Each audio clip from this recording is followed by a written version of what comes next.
Why do some people use ancient myths to justify racism? Why is Germanic heathenry so often misused by nationalists and white supremacists?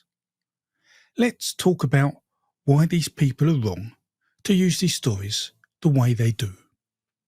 Now, my name is John White, and I'm a specialist in Indo-European mythology and an independent researcher studying myths, and I work with many academics and universities across the world. And my story is that I started a YouTube channel probably 5 years ago, and that was done to help stop the spread of misinformation that I heard about ancient beliefs. Online, I kept seeing quotes and claims from people invoking Norse or Germanic culture in ways that I felt was wrong. So I dug deeper. Where was this information coming from? Why did so many link Germanic heathenry with racism? And so I spent time trying to engage with these people, albeit slightly naively in the beginning, which has caused no end of issues, but it worked, and I learned what influenced these people, their background, and why many people thought these people who followed various forms of Germanic heathenry were racist. And my reasons for this were that if you disagree with someone, and someone disagrees with you, then they have a different version of the truth. And in this case, that they were racist and misrepresented mythology.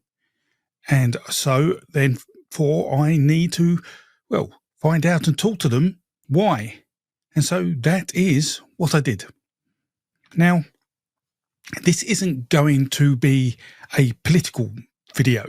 Instead, this video is to talk about a topic openly that isn't discussed enough: why myths and folklore have been misused to create a racist agenda by some. Now, before I talk about the mythology, it makes sense to start with some science.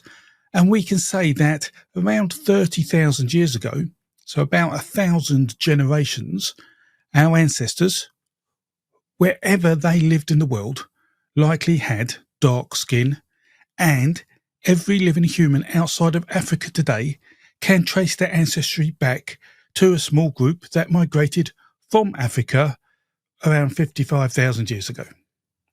And to support this, I'll link papers in the description of this video below for those who want that evidence. But I am sure there are some of you who won't believe this, saying academia is woke or biased. So let me explain to you that even a couple of thousand years ago, the concept of race didn't exist. People considered the languages you spoke, the customs you knew, and the place you were born, rather than your skin colour.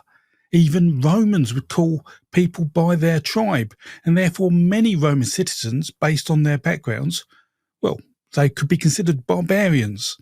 And I'll get back to that point in a few minutes.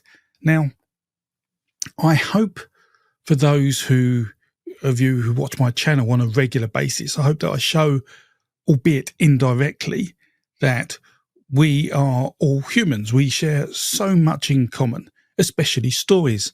And the further back in time you go, the more you realise that we're all from the same place. We share similar cultural traits and the same stories, which brings us to the question, why do people then say, I'm English, or I'm of Germanic heritage, or I have Viking roots? Well, they're not wrong, but they are drawing a line in the sand in how far back they want to look.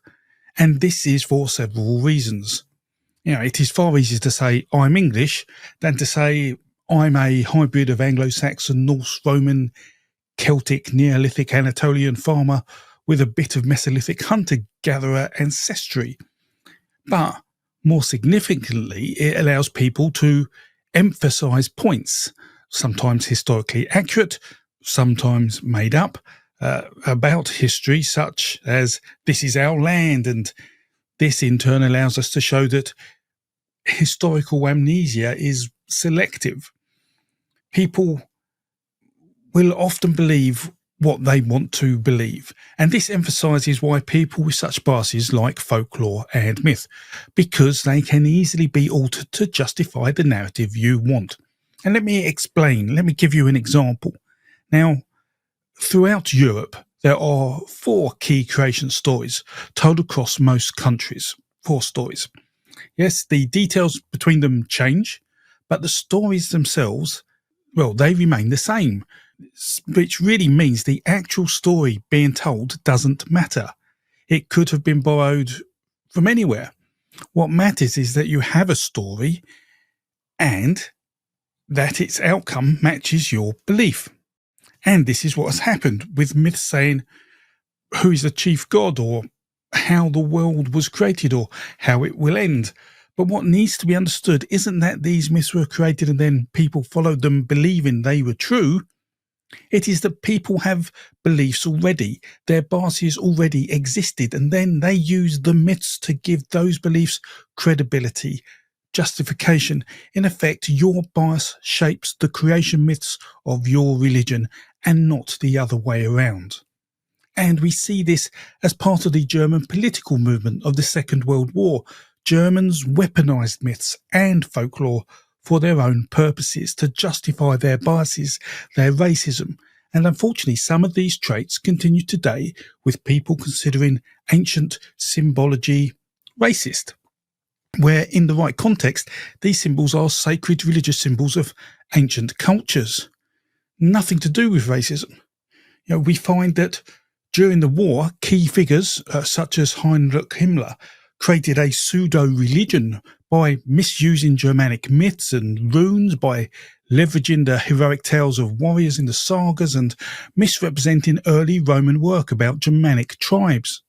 And this in turn did influence parts of academia, such that even in the last 20 or 30 years, authors have stepped back from certain work or reworked their papers because they used research from Germanic academics who were seen to have influence in this practice during the Second World War.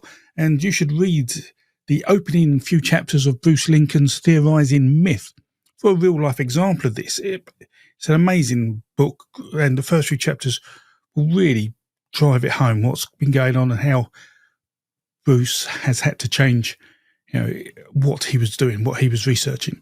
And this is also a real challenge if an academic has links to nationalism. Can you trust their work? But that is really a question to be answered another day. That's a whole different ballgame. Always quote your sources. So, this misuse of mythology and folklore is further exaggerated then by poor academia in the gathering and recording of early folklore in the 18th and 19th centuries, with many of these key figures having a nationalistic bent, and this was coupled with huge generalizations of ancient cultures' beliefs and abilities, meaning those who read such work may come away with a poor opinion of those cultures. The idea of folklore then evolved with a message that these folk stories and myths are for the people, the folk.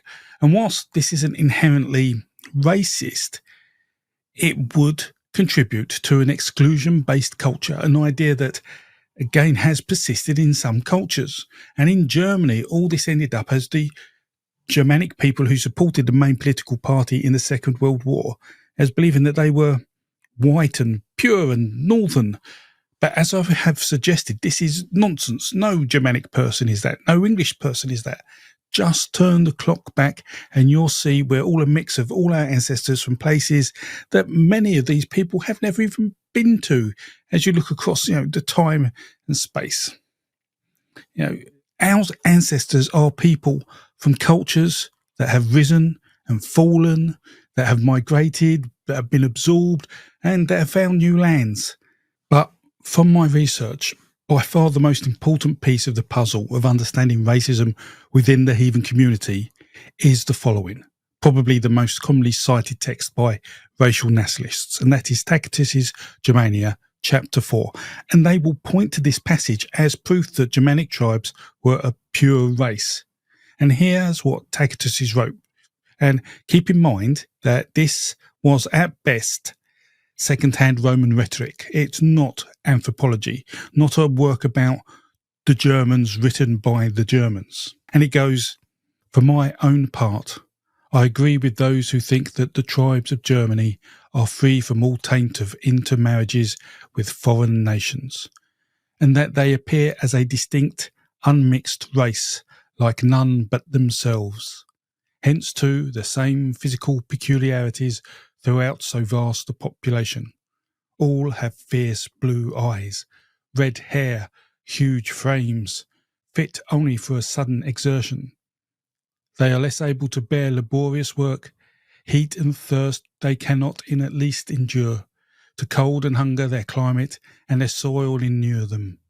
Tacitus never set foot in Germania. He was idealising the Germans to critique Roman decadence. This was not making a factual report.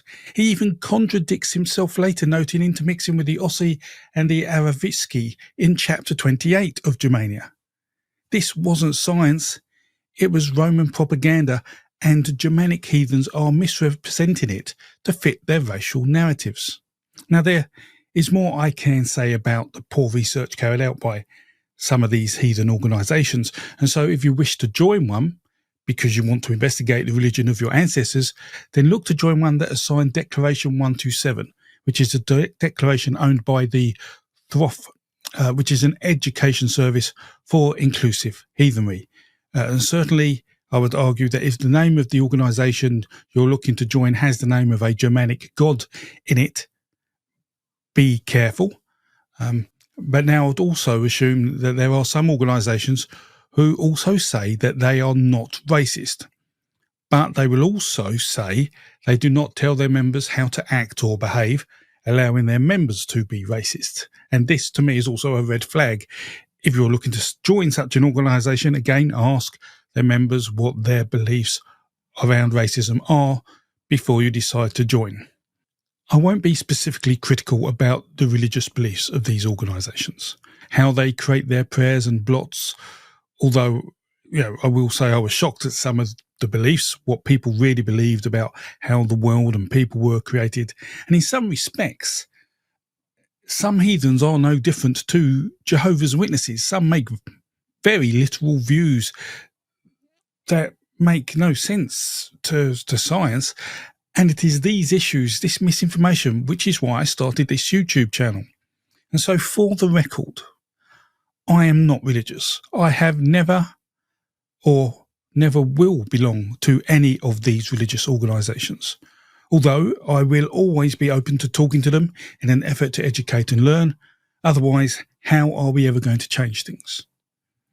Now, some people will see that and misrepresent what I'm doing, and some people have. But that is why I do that. We shouldn't be scared to talk and find out other people's truths to see if we can change them if we see that they are factually incorrect. Now, I believe mythology and history belong to everyone. No matter your background, ethnicity or identity, myths are part of our heritage and shouldn't be misused to justify hate or exclusion. For me, mythology is about understanding what connects us, not what divides us. And I want to be clear, I reject any ideology that promotes racism and the use of any ideology that uses our stories to promote racism. But it's not all doom and gloom. There is some light to the dark cloud of what I've said here. And that is because there is one organisation I know called Hope Not Hate, which helps fight racism and fascism, and they will happily accept your support. And certainly if it's something you're concerned about, and they also make fine teacups in case you want a reason to go there and support them. So, to wrap this up, I want to be clear. These are our stories. They belong to all people, not just one race, one nation, or one ideology. And my goal at Crackenford is to explore them with accuracy and openness without racial bias, to allow you to keep learning and to ask questions. And between us, we can challenge any misuse of this shared human heritage. If you have any questions, just let me know below. And thank you for listening. Take care.